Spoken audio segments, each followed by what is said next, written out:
Und herzlich willkommen bei Häkeln mit Voltusa. In dem heutigen Video häkeln wir gemeinsam diese Taschenbaumler oder Katzenanhänger. Könnt ihr auch prima als Schlüsselanhänger verwenden. Sind super niedlich, ganz leicht nachzuhäkeln. Ihr findet diese Anleitung auch in schriftlicher Form in meinem Shop. Den Link dazu mache ich euch unten in die Videobeschreibung rein. Was wir dazu brauchen, um so eine kleine süße Katze hier zu häkeln, ist Baumwollgarn. Ich verwende 50 Gramm auf 170 Meter. Eine 2 Millimeter Häkelnadel, Nadel und Schere braucht ihr natürlich, ein bisschen Füllwatte. Ich verwende hier immer noch gern 2 schwarze Halbperlen. Ihr solltet halt eine Farbe eurer Wahl wählen für eure Katze. Dann braucht ihr unbedingt ein kleines bisschen Weiß für die Augen. Und hier die Nase könnt ihr natürlich auch in der Farbe eurer Wahl gestalten. Den Mund sticke ich persönlich mit Filetgarn auf. Könnt ihr natürlich aber auch normales Stickgarn verwenden. Dann mache ich hier gerne noch so ein kleines Halskettchen. Das sind so, ja, Glitzersteine auf einer Rolle. Auch hier diese Produktlinks setze ich wie immer unten in die Videobeschreibung rein. Und dann hänge ich immer hier gern noch so ein kleines Herzchen dran, wie so eine kleine Marke. Das ist besonders süß halt. So, um diese Halbperlen zu befestigen, brauchen wir natürlich noch ein bisschen Alleskleber. So, wir starten jetzt mit dieser Katze. Zuerst mit dem Kopf. Der Kopf wird komplett identisch gehäkelt, also er besteht aus 2 Teilen, der Vorderseite und der Rückseite. Diese beiden Teile häkeln wir komplett identisch. Ich verwende jetzt heute mal ein Farbverlaufsgarn. So, ihr könnt natürlich wirklich hier jede Farbe eurer Wahl halt benutzen. So, ich finde es halt ganz niedlich, auch mal mit so einem Farbverlaufsgarn. Hier, die hat noch ein paar Ohrringe bekommen mit gerade so einem, ja, das sind einfach so kleine silberne Ringe. Die habe ich da durchgemacht. Das sieht auch irgendwie niedlich aus. So, also, wir starten jetzt mit diesem ersten Kopfteil. Dazu machen wir uns einen Fadenring und häkeln in diesen Fadenring 6 feste Maschen hinein.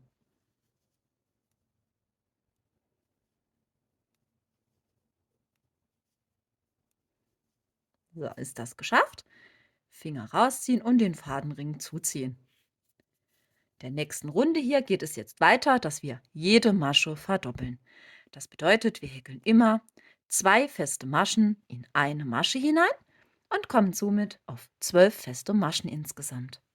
Ist das geschafft, könnt ihr euch jetzt einen runden Markierungsfaden dazu holen. Ich verwende hier immer so einen Wollschnipsel, ca. 10-15 cm lang, und den legen wir uns einfach hier so in das Häkelstück ein. Es geht jetzt weiter mit der nächsten Runde und in der häkeln wir jetzt eine feste Masche und die nächste wird verdoppelt. So, die Verdopplung sind immer 2 feste Maschen in eine. So, ich zeige es euch nochmal. Also einmal eine feste Masche und die nächste wieder verdoppeln. So, und das machen wir jetzt immer wiederholend, bis wir hier an unserem Markierungsfaden angekommen sind. Diese Runde dann geschafft und seid an eurem Markierungsfaden angekommen, holt ihr euch diesen Faden und klappt ihn einfach so über das Häkelstück drüber. Das machen wir nach jeder Runde, den klappen wir uns jetzt immer hin und her. Dann markiert er uns immer die nächste Runde halt. Es geht jetzt weiter mit 2 festen Maschen. Eins, 2 und wieder einer Verdopplung. So, und auch das machen wir immer wiederholend, also 2 feste Maschen, eine Verdopplung, bis wir hier wieder an unserem Markierungsfaden sind.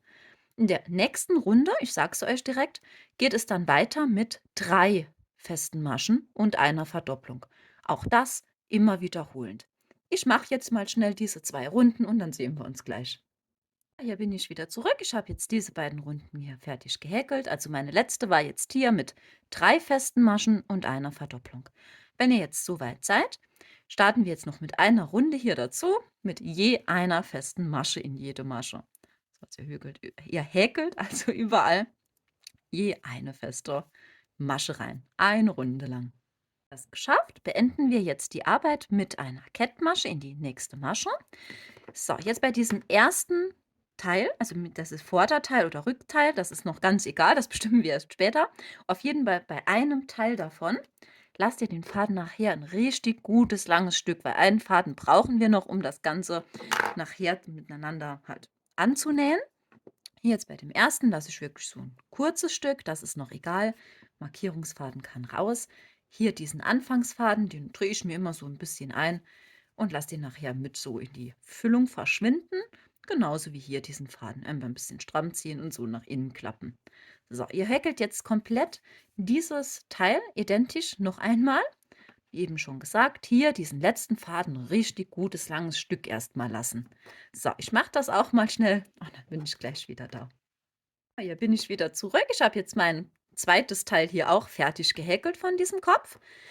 Wie ihr seht, habe ich jetzt hier, wie eben schon erwähnt, bei diesem zweiten Stück halt wirklich ein langes Stück Faden gelassen. Habe mir den jetzt schon eingefädelt in eine Nadel. Wir holen uns jetzt beide Stücke hier und legen die links auf links so zusammen, dass wir beiden Seiten außen die schöne Seite haben. Und jetzt nähen wir hier diese beiden Stücke zusammen. So, achtet immer schön drauf, dass ihr immer durch beide Teile hier schön durchkommt. So einmal hier vorne und einmal hier hinten. Ja, einmal immer komplett durch. So, und jetzt nähen wir uns das hier Stück für Stück zusammen. So ist. Ihr müsst es halt wirklich zusammen nähen. Es wird ein schöneres Ergebnis, als wenn man das hier mit festen Maschen einfach zusammenhäkelt. Dann bekommt man so einen dicken Rand außenrum. Um das zu vermeiden, nähen wir das Ganze halt zusammen. So, ihr näht das jetzt hier einmal rundherum, bis ihr hier hinten noch so eine kleine, ja, gerade so eine fingergroße Öffnung habt. Und dann stopft ihr das Ganze noch mit Füllwatte aus, bevor ihr das halt verschließt. Also hier sieht man es ganz gut. Ich habe jetzt hier noch so eine kleine Öffnung und da stopfen wir uns jetzt mit Füllwatte aus. Ihr könnt natürlich so viel Füllwatte hier reinmachen, bis euch das gefällt. Also diese Stärke, Dicke von dem Kopf nachher. Ich mag es immer gern, wenn es noch ein bisschen flacher ist. Aber das ist natürlich euch ganz völlig überlassen. So, haben wir das dann fertig gestopft. Nähen wir jetzt einfach hier noch das kleine Stückchen Rest weiter zusammen. Ist das dann geschafft? Ich bin jetzt hier hinten angekommen. Mache ich das persönlich jetzt immer so, dass ich noch einmal einsteche, mit der Nadel einmal so durch die Schlaufe gehe, dass sich automatisch schon ein kleiner Knoten hier bildet. Diesen Faden hebe ich mir jetzt erstmal noch auf. Den ziehe ich mir jetzt hier, ganz egal wo. Nur wichtig ist es, dass es genau zwischen zwei Maschen ist. Ja, da ziehe ich mir jetzt hier den Faden einmal durch und lasse den einfach hier mal noch hängen. Weil wenn wir nachher den Körper dran nähen, können wir hier beide Fäden prima miteinander verbinden und dann seid ihr auf der sicheren Seite, dass euch auch wirklich nichts aufgeht. So, den Kopf legen wir uns jetzt erstmal auf die Seite und es geht weiter mit dem Körper. So, diesen Körper also starten wir von hier unten und häkeln nach oben. Wir beginnen wieder mit einem Fadenring und 6 festen Maschen darin.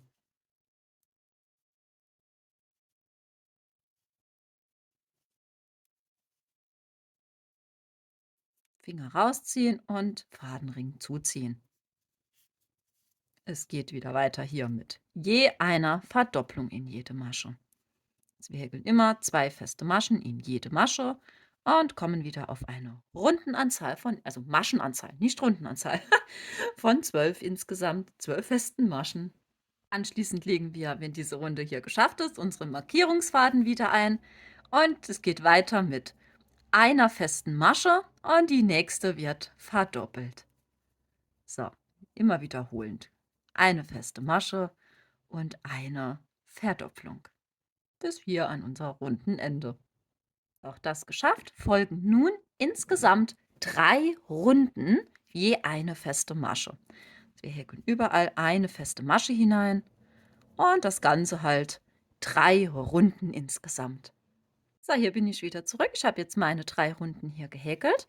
Ihr könnt euch jetzt hier diesen Anfangsfaden von eurem Fadenring wieder so eindrehen und einfach so in das Häkelstück hineinstopfen. So, es geht jetzt weiter mit einer festen Masche und einer Abnahme. Wir häkeln diese unsichtbaren Abnahmen. Ich habe hier eine feste Masche gemacht. Jetzt machen wir eine Abnahme. So, die Maschen bestehen immer aus hinterem und vorderem Maschenklet. Und für diese unsichtbare Abnahme stechen wir jetzt nur hier durch diese nächste Masche durch das vordere Maschenklet. Ihr könnt das jetzt so ein bisschen nach unten ziehen am besten und wiederholt das Ganze mit der nächsten Masche. Also wir stechen wieder durch dieses vordere Maschenklet. Ich denke, das kann man so ganz gut sehen. Ziehen uns jetzt einmal den Faden hier durch. So, haben wir wieder 2 Schlaufen auf der Nadel und maschen das dann zusammen ab. So, da haben wir das schon geschafft. Ich zeige es euch nochmal. Es ist immer wiederholend. Eine feste Masche und jetzt wieder eine Abnahme. Einmal hier rein und einmal in die nächste Masche durch das vordere. Einmal den Faden durchziehen und wieder abmaschen. So, und das auch jetzt hier klar immer wiederholend. Eine feste Masche und eine Abnahme. Ist diese Runde geschafft, folgen nun wieder 3 Runden, je eine feste Masche. Jetzt hier wieder, braucht auf nichts groß Rücksicht zu nehmen, keine Abnahmen oder sonst was. Überall einfach eine feste Masche wieder rein. Und wie gesagt, 3 Runden lang. Auch diese 3 Runden dann geschafft, könnt ihr jetzt ruhig den Rundenmarkierer rausnehmen, wenn ihr das wollt. Ihr könnt ihn natürlich auch weiterhin drin lassen. Ich mache es immer so, dass ich mir jetzt den hier rauszähle und mir das Ganze rausziehe und mir mitzähle. So, ich bin heute wieder ein bisschen zu schnell. So, also es folgen jetzt 4 Mal eine feste Masche und eine Abnahme. So, mir ist das jetzt hier alles zu eng und dann noch mit diesem Markierungsfaden. Für mich ist dieser Weg der einfachste. Also eine feste Masche und eine Abnahme. Das zähle ich mir jetzt einfach mit. Das war die erste Abnahme, wieder eine feste Masche. Die zweite Abnahme, eine feste Masche. Es kommt die dritte Abnahme, wieder eine feste Masche und dann die vierte Abnahme. So, das könnt ihr halt ganz, wie ihr das wollt. Mit Markierungsfaden oder ohne, wie ich das jetzt hier mache. So, ist das geschafft? Setzen wir jetzt noch hier in die nächste Masche eine Kettmasche. Und jetzt lassen wir auch hier ein Stück längeres Faden. So, ziehen uns das einmal so die Schlaufe lang, bis der Faden einmal durchgezogen ist. Und jetzt füllen wir hier diesen kleinen Körper noch mit Füllwatte aus. Ich mache das jetzt immer so, dass ich mir das gerade so ein bisschen dran halte. Das klappt ganz wunderbar, wenn ihr so eine kleine Stickschere habt. Ich öffne mir die immer so ein ganz, ganz kleines bisschen nur. Da könnt ihr prima die Füllwatte hier reinschieben. So. Dann alles schön ausgestopft hier. Auch hier könnt ihr natürlich so viel Füllwatte reinmachen, bis euch das Ergebnis gefällt. Jetzt holen wir uns unseren Kopf, dieses erste Teil. Hier diesen Körper, den Faden fädeln wir in eine Nadel hinein. Ich hole mir jetzt immer hier dieses Ende und Anfang, wo wir das zusammengehäkelt haben. Da sieht man, da ist immer so einen kleinen Absatz. Den verstecken wir jetzt, indem wir hier den Körper einmal dran nähen. So, den nähen wir jetzt nicht hier gerade so zusammen, sondern einmal richtig so im Kreis so außenrum dran fest, ja? Ich zeige es euch mal. So, zieh mal ein bisschen. Da könnt ihr ruhig hier so ein bisschen seitlich überall einstechen. Dass es halt rundherum angenäht ist, ja? Nicht auf einer geraden Stelle. Ich habe den Herrn so ein bisschen einen Knick da drin. Ihr bekommt so ein schöneres Ergebnis. So.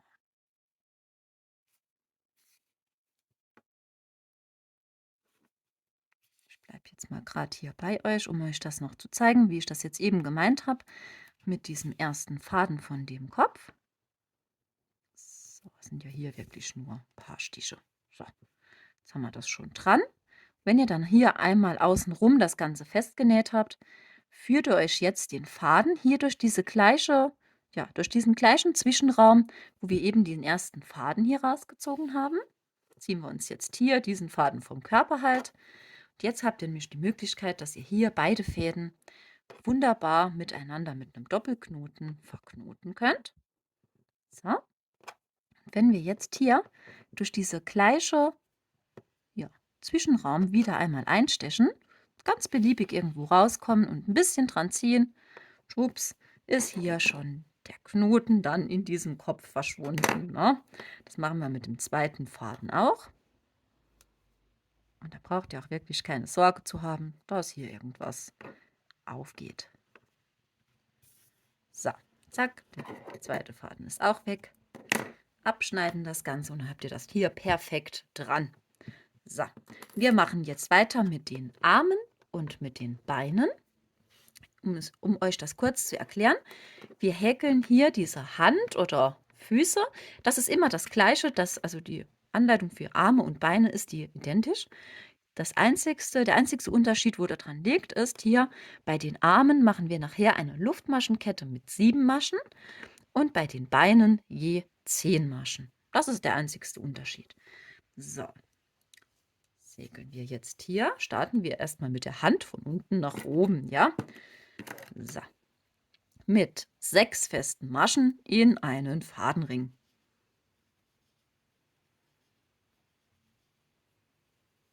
So. Finger rausziehen und Fadenring zuziehen. So. Es folgen 6 feste Maschen. Also in jede Masche hier eine feste Masche hineinhäkeln.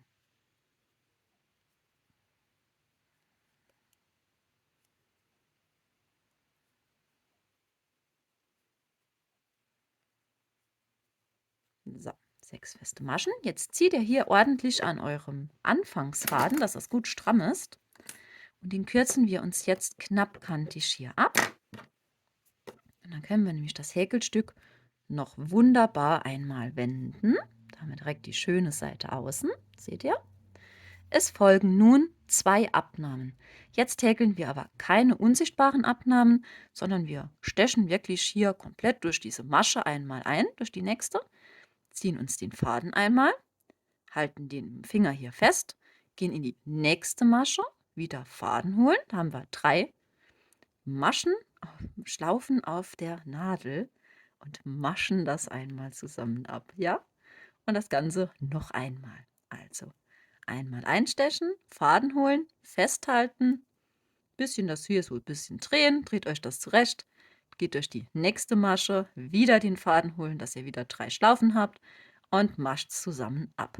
So, eine dritte Abnahme ersparen wir uns, das tun wir uns jetzt hier nicht an. Wir stechen jetzt hier durch diese restliche Öffnung quasi einfach einmal so mit der Häkelnadel einmal so durch. Seht ihr? Da braucht ihr gar nicht groß Trara zu machen. Einfach einmal durch, Faden einmal durchziehen und hier als Kettmasche wegziehen. Da ist das prima geschlossen und wir haben keinen Knoten in den Fingern. So, die Hand oder Fuß ist jetzt schon geschafft. Also die Hände und Füße werden immer so gehäkelt mit einem Fadenring mit 6 festen Maschen. Es folgt einmal 6 feste Maschen, also eine Runde, 2 Abnahmen und eine Kettmasche einfach so durch die restliche Öffnung. So, für die Arme häkeln wir jetzt eine Luftmaschenkette mit 7 Maschen. So, 7 Stück. Lasst ihr hier wieder ein bisschen längeres Stück Faden, dass wir das nachher noch annähen können. Wir ziehen uns einfach wieder die Schlaufe durch. Und dann haben wir den ersten Arm schon geschafft. Um die Form ein bisschen schöner hinzubekommen, könnt ihr jetzt auch noch prima hier dieses kleine Händchen oder Füßchen so ein bisschen drehen. Dann sieht das noch ein bisschen schöner aus. So, und das macht ihr jetzt hier halt für den Arm nochmal identisch mit diesen 7 Maschen und bei den Beinen halt 10 Luftmaschen hochhäkeln. Habt ihr dann Arme und Beine fertig, schaut das Ganze jetzt schon so aus. Wir nähen das jetzt noch dran. Ich zeige euch mal, wie ich das mache. So, gerade mit so dünnen, ja, Luftmaschenketten gibt es einen kleinen Trick. Wir fädeln uns jetzt erstmal den ersten Arm ein. Der kommt natürlich hier seitlich an den Körper. Ne? Ich mache das immer ganz hier oben. Wir stechen einmal hier so durch diese Masche durch, ziehen uns jetzt erstmal das Ärmchen hier dran. Und jetzt stecht ihr hier durch diese letzte Masche dieser Luftmaschenkette von dem Arm noch einmal ein, in den Körper hier reinstechen. Und jetzt machen wir das gleiche System wie eben schon mit diesem Knoten. Wir kommen hier hinten zwischen 2 Maschen raus mit unserem Faden, lassen den jetzt erstmal so hängen und holen uns unser zweites Ärmchen erstmal dazu. Jetzt erstmal in die Nadel. So, das nähen wir natürlich gegenüberliegend an. Gleiches Prinzip, einmal hier so durch diese Maschen seitlich durchziehen. So. Und wir stechen noch einmal auch hier durch die letzte Luftmasche dieser Luftmaschenkette ein und kommen mit unserem Faden in diesem gleichen Zwischenraum hier hinten wieder raus. Und dann könnt ihr nämlich hier auch prima wieder einen Doppelknoten machen. Wieder durch diese gleiche Masche einstechen. So, ihr könnt euch das ruhig, wenn ihr das jetzt schlecht seht, ein bisschen ziehen, dass ihr, weil der Knoten ist ja davor, zieht ein bisschen länger. Und dann stechen wir durch den gleichen Zwischenraum wieder ein und dann ist der Knoten auch schon weg. So, das hat den Vorteil, dass ich hier später kein Ärmchen löst. Es gibt auch manchmal so unschöne Stellen, wenn man das anders da dran näht, wenn man da ein bisschen dran zieht und so, dann habt ihr irgendwann, das wäre ja schade, da ist hier die Luftmaschenkette und dann blitzt hier so ein kleines bisschen, ja, einfacher Faden durch. Das ist doof. Ne? Und da könnt ihr so super vermeiden. Und das Gleiche machen wir natürlich hier mit den Beinen auch. Ich erkläre es euch kurz, wie ich es jetzt halt mache. Ich schnäre die Beine genau von hier unten, rechts und links, neben dem Fadenring. Hier ist der Fadenring, ne, der Anfang. Machen wir einmal hier ein Bein dran und eins hier. Und da könnt ihr prima hier die Lücke von dem Fadenring verwenden, um euer Knoten zu machen und das Ganze zu vernähen. Auch jetzt haben wir hier alles dran. Arme und Beine sind geschafft. Es geht weiter mit den Ohren. Wir legen uns unser Häkelstück jetzt erstmal wieder auf die Seite. Ich zeige es euch mal kurz. So sehen sie aus. Werden natürlich beide identisch gehäkelt. So, wir starten mit einem Fadenring und häkeln in diesen Fadenring jetzt 3 feste Maschen hinein. So, 3 Stück, Finger rausziehen und Fadenring zuziehen. So, es ist jetzt wirklich nur diese erste Runde, die jetzt ein bisschen knifflig und schlimm ist, aber die kriegen wir hin. So, wir ziehen uns den Fadenring zu und jetzt geht es weiter mit dieser Runde halt, dass wir jede Masche verdoppeln. Also wir hatten hier gestartet mit 3 festen Maschen, also müssen wir jetzt auf 6 feste Maschen kommen. So. Immer 2 feste Maschen in eine, ne?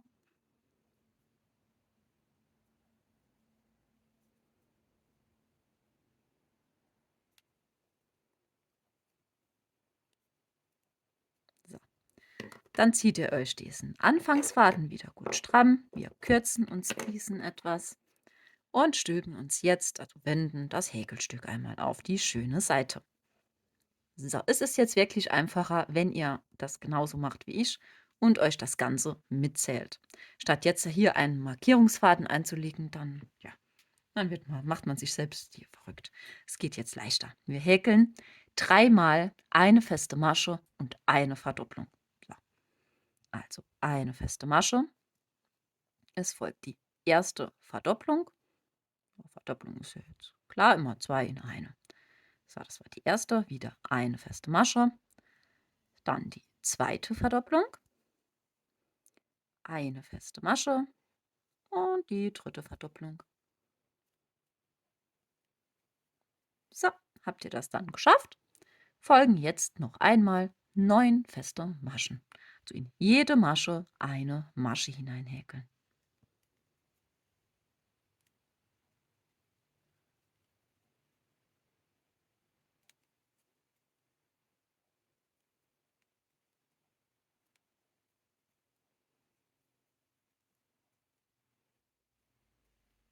So, 9 feste Maschen. Wir beenden das Ganze wieder mit einer Kettmasche.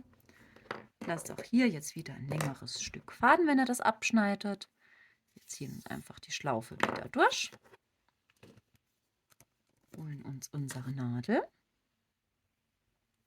Und dieses Ohr klappen wir aber jetzt hier, diese Öffnung, einfach so zusammen.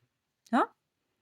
Und das nähen wir uns jetzt hier gerade mit ein paar Stichen das Ganze zusammen. Ist das Ohr dann hier zugenäht, also hier die Öffnung unten, holen wir uns unsere Katzenkörper und dann halten wir uns das hier so ein bisschen seitlich dran, hier oben an diesen Rand. Hier sieht man es jetzt wirklich ganz gut, weil ich mit Farbverlaufsgarn gearbeitet habe. Hier an der Seite, wo wir das zusammengenäht haben, da nähen wir jetzt auch hier rechts und links das Öhrchen an.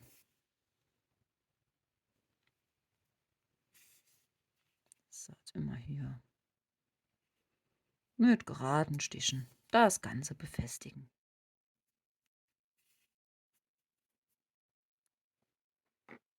Wie auch bei diesen ganzen anderen kleinen Teilchen, wo wir jetzt angenäht haben, arbeite ich ja auch hier mit diesen Ohren nach diesem gleichen Prinzip, dass ich mir jetzt den Faden einfach so einsteche. Irgendwo beliebig an dem Kopf wieder zwischen 2 Maschen rauskommen und diesen ersten Faden einmal hier hängen lasse. Den verknote ich mir später wieder mit diesem zweiten Öhrchen quasi, mit diesem Faden. Ich denke, das ist jetzt ganz klar. wie wir das eben überall hier gemacht haben, dass der Knoten verschwindet und die Ohren prima halten. Ihr könnt die übrigens hier noch so ein bisschen in Form drücken. Die sind ja nicht gefüllt. Die lassen sich ganz gut so ein bisschen verstellen, entweder zusammendrücken oder die Spitze hier prima formen. Ihr macht das natürlich hier auf der gegenüberliegenden Seite ganz genauso wie das erste Ohr. Das zweite Öhrchen ist jetzt auch schon hier geschafft. Wir machen jetzt weiter zuerst mal mit diesem Katzenschwanz.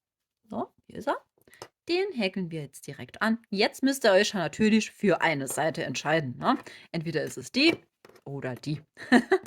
So, ich hole jetzt diese Seite als Rückseite. Wir stechen einmal hier hinten so, das ist so zwischen ja, erster und dritter Runde ungefähr, hier hinten ein. Das könnt ihr natürlich ansetzen, wo es euch am besten gefällt. Ne? Wir gehen einmal mit der Häkelnadel hier so an der Seite hindurch, setzen uns den Faden an. Jetzt achtet darauf, dass ihr hier am Anfang schon ein bisschen längeres Stück lässt. Wir müssen das nachher noch einfädeln und vernähen. Ne? So, wir ziehen uns erstmal eine Schlaufe hier durch und jetzt setzen wir eine Luftmaschenkette mit 11 Maschen an. Ich muss hier dazu sagen, mir reichen die 11 Maschen. 11 Maschen. So, das ist wieder echt schlimm hier. So, jetzt mal ganz langsam. Mir reichen 11 Luftmaschen. Wollt ihr den Schwänzchen ein bisschen länger haben, macht da einfach ein paar mehr Luftmaschen. Soll es kürzer sein, macht da weniger, gell? So,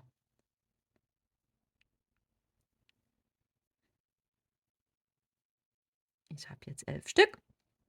An dieser Luftmaschenkette häkeln wir jetzt Kettmaschen herunter. Wir stechen in die nächste Masche hier ein, Faden holen, einfach durchziehen. So, einfach Kettmasche für Kettmasche. Dann die letzte Kettmasche hier unten gemacht, Faden abschneiden, einfach so durchziehen. Und jetzt holt ihr euch beide Fäden, Anfang und Endfaden, und macht euch wieder einen Doppelknoten. So, Doppelknoten machen und den Faden vernähen.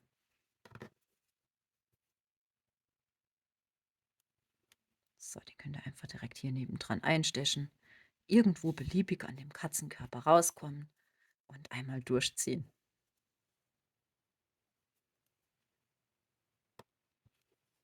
So, der zweite auch noch weg. Und dann schneiden wir uns hier den Rest schon mal weg. Und dann haben wir schon das Schwänzchen dran. Hm? So, also mir reicht das jetzt hier wirklich mit 11 Maschen. Ich finde das ganz süß, dann steht es noch so ein bisschen weg. Aber das könnt ihr natürlich ganz nach Belieben machen. Ich zeige euch jetzt noch, wie ich die Aufhängungsschlaufe mache. Ihr könnt natürlich die Aufhängungsschlaufe auch weglassen und diese Katze als Magnet benutzen. Ich zeige es euch mal kurz. Also hier habe ich es nicht gemacht. Hier habe ich einfach ein Magnet hier hinten angebracht. Mit erst ein bisschen ja, Heißkleber. Aber das hat nachher nicht so gut gehalten und da habe ich trotzdem wieder Sekundenkleber noch dran gemacht. Und jetzt hält's. So, und an die Hände. Ihr habt es ja jetzt schon gesehen. So, also an den Händen habe ich so kleine Mini-Magnete dran und an dem Kopf.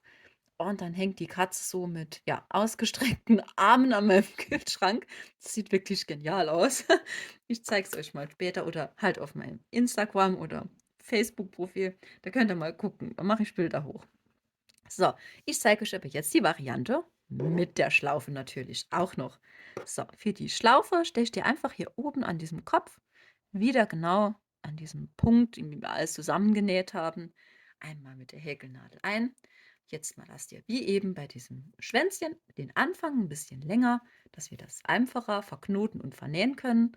Wir ziehen uns das jetzt einmal hier eine Schlaufe durch und setzen jetzt einfach eine Luftmaschenkette mit insgesamt 40 Maschen. Habt ihr dann 40 Luftmaschen hier gehäkelt, stechen wir mit der Nadel komplett wieder durch diese gleiche Masche, in der wir angefangen haben, einmal durch, ziehen uns eine Kettmasche. So, und jetzt schneiden wir uns den Faden schon ab, ziehen ihn einmal hier durch die Schlaufe wieder durch, klar. Und da könnt ihr auch hier wieder prima mit einem Doppelknoten arbeiten und beide Fäden vernähen. Dann haben wir das vernäht, das schaut das Ganze jetzt so aus. Es kommt einem erst groß vor, diese Schlaufe, aber ihr könnt dann prima noch die Katze nachher einmal so durchquetschen quasi, wie die irgendwo dran zu befestigen, ne? Zum Beispiel durch so einen Karabinerhaken oder ja, so. Da hängt die einfach so an den Schlüssel dran, ganz wie ihr wollt natürlich, ne? Sollte euch jetzt die Aufhängung zu lang sein, klar, macht da weniger Luftmaschen. Das ist jetzt auch nicht so tragisch. So, ich lege mir das jetzt erstmal auf die Seite. Ich zeige euch jetzt noch schnell, wie wir die Augen häkeln. Dazu verwenden wir jetzt Weiß. Wieder weißes Baumwollgarn. Klar, die soll also immer die gleiche Stärke haben, ne, wie unser Hauptteil. Wir machen uns einen Fadenring und häkeln in diesen Fadenring 4 feste Maschen hinein. Wenn ihr das geschafft habt, Finger raus und den Fadenring zuziehen. So. Dass das Ganze jetzt zum Kreis wird, stechen wir in die erste Masche hier vorne wieder ein und ziehen uns eine Kettmasche. So, jetzt lasst ihr wieder ein längeres Stück Faden, wenn wir das jetzt abschneiden. Den brauchen wir zum Annähen nachher. So, diesen Anfangsfaden, haltet euch das Häkelstück so fest, zieht ordentlich dort dran, dass dieses Loch geschlossen ist. Und den tun wir uns jetzt einfach wieder knappkantig kürzen. So, das brauchen wir natürlich jetzt noch ein zweites Mal. Also wieder Fadenring mit 4 festen Maschen mit einer Kettmasche zum Kreis schließen. Zweite Auge dann auch fertig gehäkelt. Könnt ihr diese beiden Augen natürlich direkt hier an diesem Katzenkopf, so im oberen Teil, ne, hier oben, so einmal rundherum, dicht nebeneinander gesetzt annähen. Wir machen jetzt noch weiter mit der kleinen Nase. Hier möchte ich noch dazu sagen, wir häkeln jetzt wieder in einen Fadenring mit 4 festen Maschen. Für manche ist das immer ein bisschen klein, ne, und friemelig. Solltet ihr hier nicht zurechtkommen, ist es nicht schlimm. Es gibt ja diese kleine Puscheln zum Beispiel. Ja, ich habe jetzt gerade kleinen da, aber ich denke, ihr wisst, was ich meine. Die sind schon fertig, die gibt es fertig zu kaufen, sind so ganz kleine Puschelchen. Die kann man auch hier prima verwenden als kleine Nase, ja. Also ihr solltet euch jetzt hier auf keinen Fall das Häkelstück nicht mehr beenden wegen dieser Nase. So, wir starten jetzt. Ich verwende jetzt halt hier gern Pink. Holt eine Farbe eurer Wahl. Wir häkeln in einen Fadenring 4 feste Maschen hinein.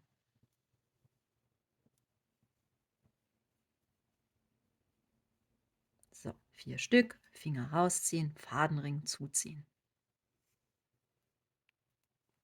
So, jetzt wird es ein bisschen knifflig. Es folgt eine Runde mit je einer festen Masche. Also 4 feste Maschen häkeln.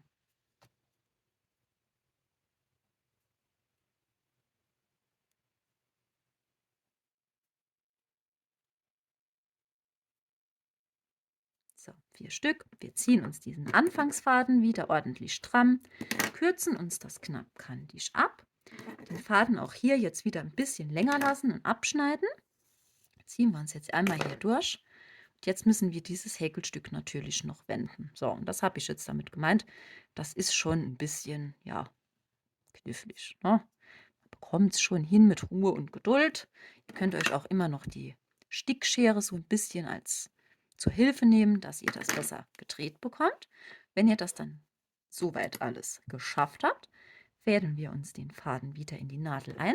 Wir haben jetzt hier oben noch diese kleine Öffnung und die schließen wir uns jetzt, indem wir immer durch das vordere Maschenglied einmal den Faden rundherum einmal so durchschweben. Es ist halt wirklich schon arg klein, das Ganze, ne? So, gehen wir einmal überall hier durch. Und wenn ihr dann das Häkelstück festhaltet und ordentlich an dem Faden zieht, ist die Öffnung hier wunderbar zu. Dann könnt ihr noch einmal hier durch die Mitte stechen, beliebig hier raus, bisschen dran ziehen, dann haben wir wirklich eine kleine perfekte Kugelnase. Diese kleine Nase oder halt Puschel, ganz egal, was ihr halt jetzt hier verwendet habt, die nähen wir uns jetzt hier einmal außenrum, so rundherum um diese Nase, klar. Ich mache mir die immer ein bisschen seitlich, genau unter den Augen. Nähen wir uns die jetzt hier einmal fest.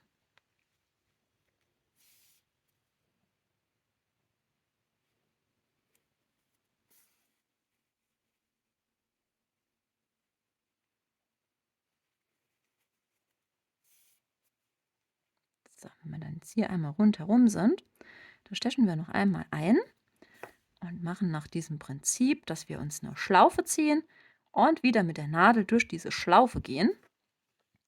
Einen kleinen Knoten. So, stechen wir einmal ein, Faden vernähen und dann haben wir schon diese kleine Nase hier auch wunderbar dran.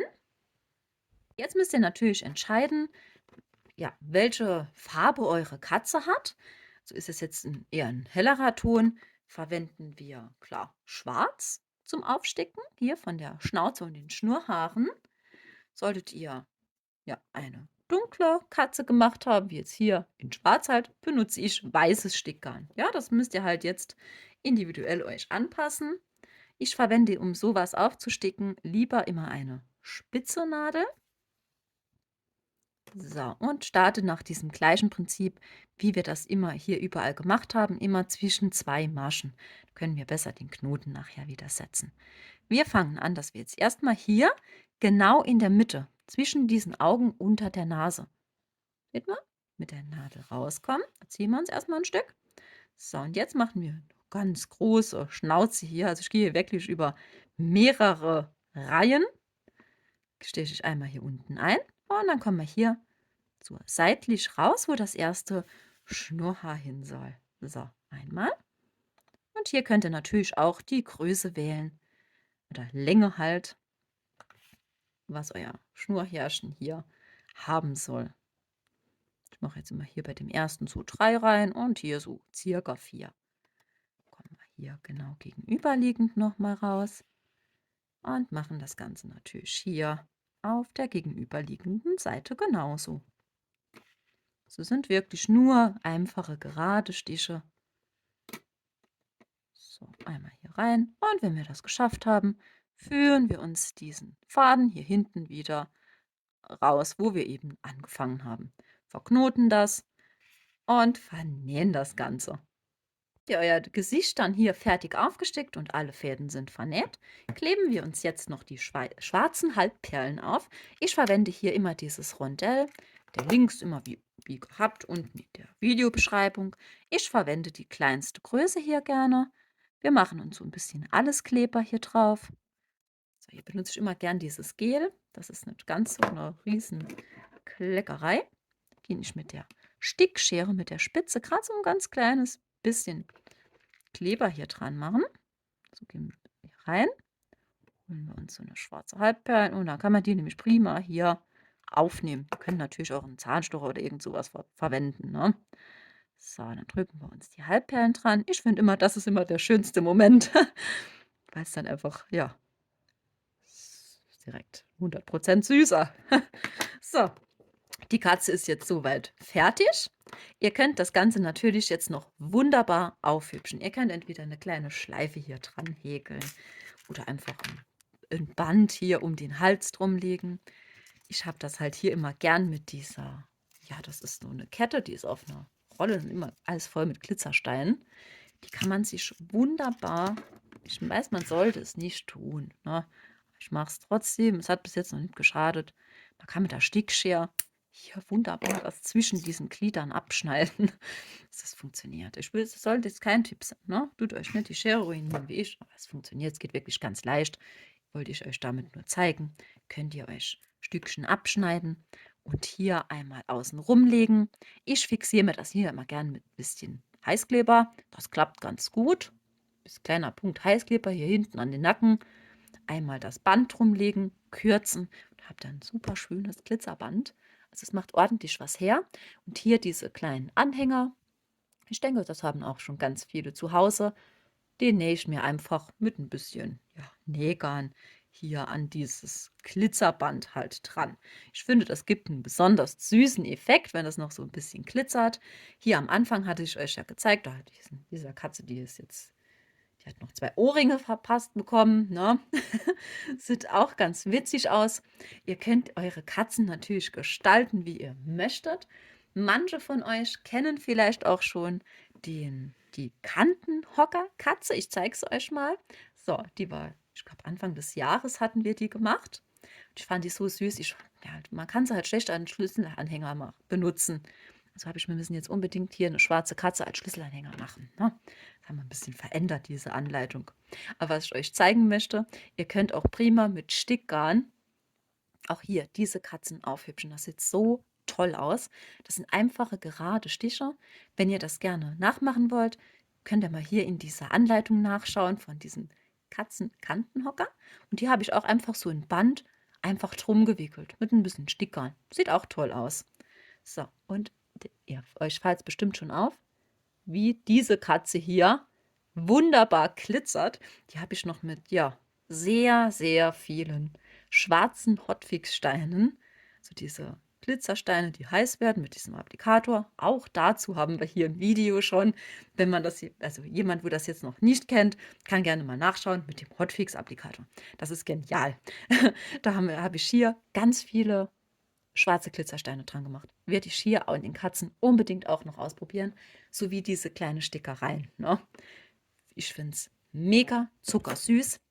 Es war heute wieder eine kleine Häkelei für zwischendrin. Ich hoffe, es hat euch wieder Spaß gemacht mit mir. Ich war heute wieder ein bisschen chaotisch, das tut mir leid. Ich versuche das nächste Mal ein bisschen langsamer wieder zu werden, gell? Ich wünsche euch auf jeden Fall noch einen wunderschönen Tag. Ich hoffe, ihr habt euch auch eine zuckersüße kleine Katze hier nachgehäkelt.